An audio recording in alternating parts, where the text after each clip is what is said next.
Okay, so we'll call the September 2016 meeting of the Police Advisory Commission to order.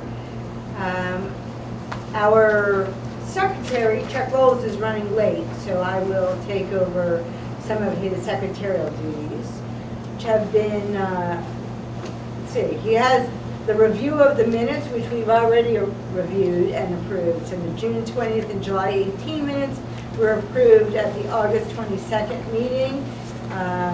We also, he's given us a summary. There's an approval given for, to have public hearings on body cameras. And so I'm hoping that you're going to tell us a little bit more about that. Yes. Okay. Yes, I am. The next items on our meeting, on our agenda, is a list of the future meetings, October 17th, November 21st, and December 19th.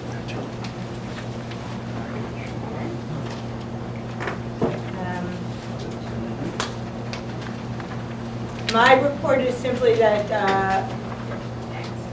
Kelvin may go into this a bit further, but we had an opportunity to meet with some folks in the city and the city government that we hope and believe are supportive of the Police Advisory Commission, and that we are discussing the possibility of inviting them to join our October 17th meeting. Both Brian Abernathy and Judge Lerner said that they would like to come to a meeting and that we should be sure to invite them, and so we'll do that. Yes. Okay. Would you like to give us your report? Absolutely. So, let's see. So far this year, we have 23 complaints. We added 2 since we met last time in August. That brings us to roughly the same amount we had at this time last year, which was 24. Our investigators still have 39 open investigations from the last 2 years between 2014 and 2016.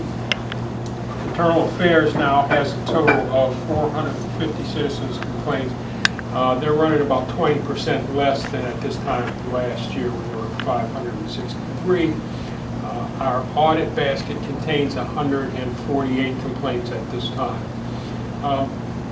In terms of the long-standing requests we've had for officer-involved shooting requests, the police department has begun to provide the records from 2007. You recall that our original request back from 2013 was to receive all of the shooting records from 2007 to 2013. The department has now scanned and made those available to us electronically, which is helpful. So we received that first batch of 93 officer-involved shooting files from 2007 last week. And we also received just this week 6 final reports in some of those audited cases we were looking at from 2015.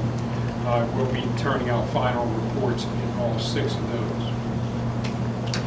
Citizens' complaints, Internal Affairs, as they do each month, gave us copies of all of the complaints from June and July 2016. And we will obviously be looking at those complaints to determine if any of those should be in our audited file as well. In my attempts to get the annual report ready for release this month, I ran into a big snag. I actually found, after talking with a couple of reporters who had received information from the department, that there's some significant discrepancies between the information that I have, that we've gathered from IA Pro and compiled from our own data, particularly around the total number of complaints, the number of complaints that were sustained, and what those categories are. So I really need to sit down with Internal Affairs and some of the police department's data people to try and work out what those discrepancies are, because they're fairly significant, and they actually have caused me to go back in and recalculate several of the major categories of information we want to report out in the complaint, or in our report. I apologize for that, but we really have to be accurate with this, so I have to sit down with them over the next week or 2 and try to get that done in advance of the October meeting. On Vanessa Shallett's case, I actually have with me the Final response from Internal Affairs, answering the questions that we put to them a couple months ago about the conclusions in that case. I'll share that with you. We also have similar set of questions that we placed to Internal Affairs in the Charmaine Humphreys case, and we're waiting for a response from them on that. Remind us the Charmaine Humphreys case? Humphreys case is a domestic violence case. This is officers responded to a situation with Mrs. Humphreys' ex had actually gotten into a fight with her. She had fired a warning shot from a weapon. Police showed up. She had some marks on her from the encounter with him. And our concerns are really around how the department responded to that particular case. The final report actually exonerates the officers in that case. It's similar to our conclusions in the Shallot case. We don't think that that exoneration was founded in the information that we had and where Internal Affairs turned out. So we've got some questions that we put to Internal Affairs around that particular case. In the Kashmir case? And that's in the Humphreys case. Right, but the concerns are the same as in Kashmir in terms of how the investigation was handled? Well, that's a different case. The Kashmir case really concerns how they handled the scene at that time. Though they both involve some instances of domestic violence, they're a little bit different. On the Kashmir case, which is next up, we've actually been able to secure the services of a prominent local forensic pathologist who is going to join the detective who also volunteered his time in this case to review the materials in that case and come up with his assessment of how the case was investigated. So we're looking forward to that. We've also continued to interview the folks in the medical examiner's office. This past week, we interviewed the investigator who actually responded to the scene, took the photos, and did the initial investigative report out of the case. Our next step after we hear back from the forensic pathologist who has agreed to look at the case is then to take our questions down to Delaware. The pathologist who wrote the report in the Kashmir case now is the lead pathologist for the state of Delaware. He has agreed, we talked to him about a month or two ago, and he has agreed to be interviewed about the case, so that's our next step there. Right. We completed an audit in a case that came to us be an unhappy complainant. He did not like the conclusion that Internal Affairs released. We completed an audit in that case. I'll share that with you in the executive session as well. It's essentially a landlord-tenant case. The responding officer, a sergeant, was exonerated in that case. Our conclusion agrees with that, but I'll get into the details with you on that case in executive session. In terms of the body-worn camera hearing, I did meet with Councilman Jones as legislative counsel. The councilman is very much on board with us and agrees that a hearing is appropriate. We're going to plan the hearing in conjunction with his office sometime this fall. From his statements, hopefully, obviously before the end of the year.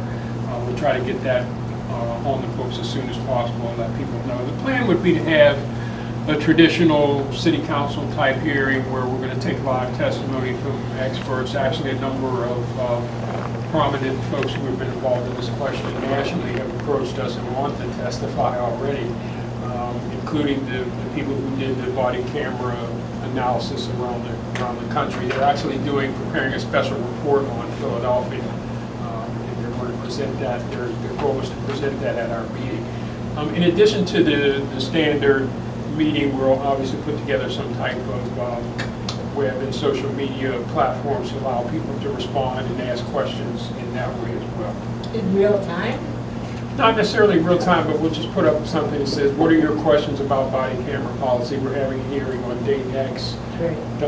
So that'll allow people to submit questions and other information online as we also do the live hearing. Been at several community outreach and public events over the last couple of weeks. We had our standard RISE, Know Your Rights workshop that Joe and Ed Pace were involved with.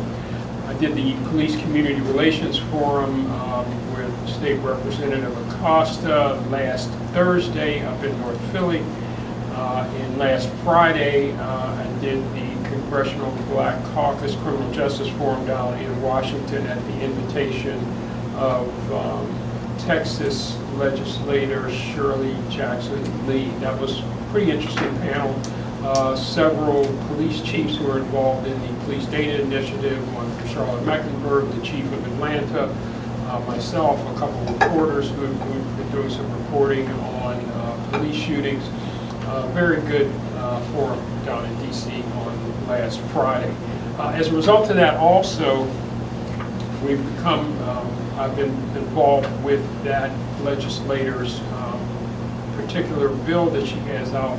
This is the Law Enforcement Trust and Integrity Act, which is a bill that they're putting forth through the Judiciary Committee that would actually bring more money to groups like ours, to community groups who are interested in police-community relations. So looking forward to see where that legislation goes. I'm also involved in the Lincoln University's mentoring program for criminal justice students. Last Saturday, we did a presentation on police accountability for about a dozen of those students out at Lincoln University. Two other major initiatives have just come up in the last couple of weeks that are going to be very useful to us as we move forward is the Nextdoor 90-day trial. Nextdoor is a social media platform that is a neighborhood-based platform. So we can now use this particular platform to actually poll folks in various neighborhoods, and we can target our questions or information that we want to put out to various neighborhoods or by police district. For example, with the meeting last Thursday, I was able to isolate the 5 police districts that were involved and send a message directly to the folks in those 5 police districts that we're having a meeting, blah, blah, blah, blah, blah. We can do the same thing. In what format? This is all electronic. This is through the platform itself. If you're a member of Nextdoor, you get all of the alerts from all of the city agencies and others. We're now the 8th city agency that is part of this. Town Watch is also part of it, the Office of Emergency Management, and a couple, Philly Rising is also part of this. And again, the power of this platform is to really target our efforts to very specific areas. So if we're, for example, if we're holding a meeting next month that is in the 24th district, we can target our message directly to the folks who use Nextdoor in the 24th district. So that requires then the citizens to have signed up for that. Correct. That service. Correct. And so how many people have signed up? There are roughly 35,000 across the entire city. It's concentrated primarily right now in Center City. Some of the areas where it's growing more is my area, West Philly. Some of the areas in the 19th district in Northwest. So it's starting to spread more, but pretty much in every community you can find, a dozen or so folks who are involved. And these tend to be folks who are very involved in other things as well. So it makes it very easy to contact folks who are very active in their area. So this will supplement our other efforts. Has anyone heard of this? I haven't heard of it. No? Yeah, definitely you're going to have to join now. I'll send you all the information on how to join. Nextdoor, okay. Joe, that's going to be you. Right. So yeah, this is, and we're actually the first oversight agency in the U.S. in participating in this. I've been talking with them, not just about Philly, obviously, because of my role with the national organization, but in using this as a tool for other oversight agencies who are trying to gather information or to poll their members. For example, with the body camera issue coming up, we can put out a poll that says, okay, well, here's how body cameras work. What do you think about this? What do you think about the retention period? What do you think about that? And we can use that information to assist us in making decisions on what else we need to do or what, in assessing how well citizens are aware of certain things the police department is doing, et cetera. So I'm very much looking forward to it. Did you say it was a trial? Yeah, there's the platform itself is very careful about who it lets actually use it. They've been rolling it out slowly. It began primarily as a public safety platform, but of course they begin to expand from police departments to offices of emergency management, Town Watch is in there, Philly Rising, Streets Department, other groups that do a lot of neighborhood by neighborhood things. So it's a good platform. I think the most interesting thing about it is they've really tried very hard to eliminate racial profiling in some of the postings. They discovered that a lot of neighbors were posting public safety information based on they saw somebody who looked strange in their neighborhood. Oh, there's a black guy in my neighborhood, there must be something wrong. So they discovered that a lot of people were just posting information, saying, okay, yeah, I see somebody suspicious, he's this. So what they've done is they tried to really eliminate that, and they use the research that the Harvard folks who are trying to combat implicit bias in police departments are using. So they're now trying to get people, they're actually going through all of the posts and identifying posts that sort of don't fit or that are actually, they appear to be some type of racial profiling, and then going back to the neighbors and saying, well, you really should put more information in there other than just the race of someone you saw, things like that. So I think I was very impressed with that approach. It's one thing to put up a piece of software, it's another one to subject it to this level of scrutiny and actually try to put together algorithms that eliminate racial profiling in some way. So I think that's a very impressive approach for this group of folks. I've had a lot of conversations with their folks, and I'm very interested to see how this moves forward. Likewise, the other piece of software that we're really trying to put into play here is a business intelligence platform called Tableau. What you see on your sheet here is a map that the Citizens Complaint and Review Board in New York has using Tableau. And basically they just feed all their complaint data into it. It has location information. So you can now sort of flip through their map and see where complaints are filed in various parts of the city. Similar to the open data stuff that we released back in 2013, but it's a lot more robust. I actually submitted all of the publicly available stop and frisk data and poured that into this, and I'm working with their developer now to try to make sense of that information. And this again is another very promising platform for us to be able to display all the information that we've gathered around complaints, around officer-involved shootings, stop and frisk, or what have you. This is free, right, this software? No, actually we can afford it almost. It's only $2,000 per seat for the most robust part of it, and that would allow me then to plug data out of pretty much anything the police department has and display it. It also gives you back-end server capability too, so we can now control what happens on the back end as much as what comes out on the front end. It's also works on all of the social media platforms. You can plug in all these maps and infographics into Facebook, Twitter, anything you want to. So, and can you see it down to the neighborhood? I mean, I'm looking at this map. So you can see it by the city. Yeah, it's not. It's not by block. I mean, it's not very evident just from this static image, but yeah, you can slide this down to the neighborhood at the block level, and you can see exactly what's going on there too. So I guess it's worth noting that I've been using Tableau at work for about 3 years now. You should be able to talk them down to 1,500, especially as a city agency. Great. So yeah, don't spend money that you don't need to. No. And there are a number of issues. There's a public server, and you can use the online versions of the public server to host the visualizations, share those with the public, embed them in your websites. But you need to be very careful about how you provide access to the underlying data and hiding anything that's potentially an identifier in terms of name and location. And that just involves very meticulous control on the developer end, i.e. whichever of us will be doing that. But public is absolutely very useful.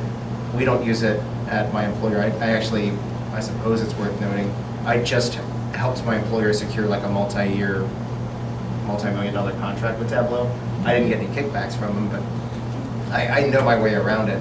And I have some ideas. I've actually built maps for my work. So if you're interested in what is going on in particular neighborhoods, this gets down to, I believe, the zip block, census tract level, geographically, if you want to get that granular. Alternately, it understands conventional geolocation, so it wouldn't recognize police districts. The new version of the software does custom geographic areas, but they're kind of a pain to build in. But yeah, as long as we have access to these data, we can do something just like this, where you're showing clusters of where are complaints coming from. If you want to filter by the kind of complaint, you can look to see that as well. It's a really powerful tool. I'm actually really excited, if you can't tell, to hear that we have access to it. And the most important thing about Tableau is that it's only as good as the underlying data that you have. Right. And that means a lot of cooperation from the PPD. Absolutely. Yeah, and you won't be surprised to know, Michael, I signed you up as my partner in this for our trial, so knowing full well that you were excited about this tool, so Yeah. I hope you don't mind that I did that. So. No, happy to. So yeah, we're very much looking forward. I think between the two of these platforms, we got a lot covered because, as Michael pointed out, though Tableau does not allow me to go down necessarily to the district level, Nextdoor does. So in some ways, I can then use both of these platforms to do related but different things. So we're very excited about trying to integrate these two tools into our reporting structure. And that is my report for this evening. Thank you. BB is, our council, BB Kivitz is not here this evening.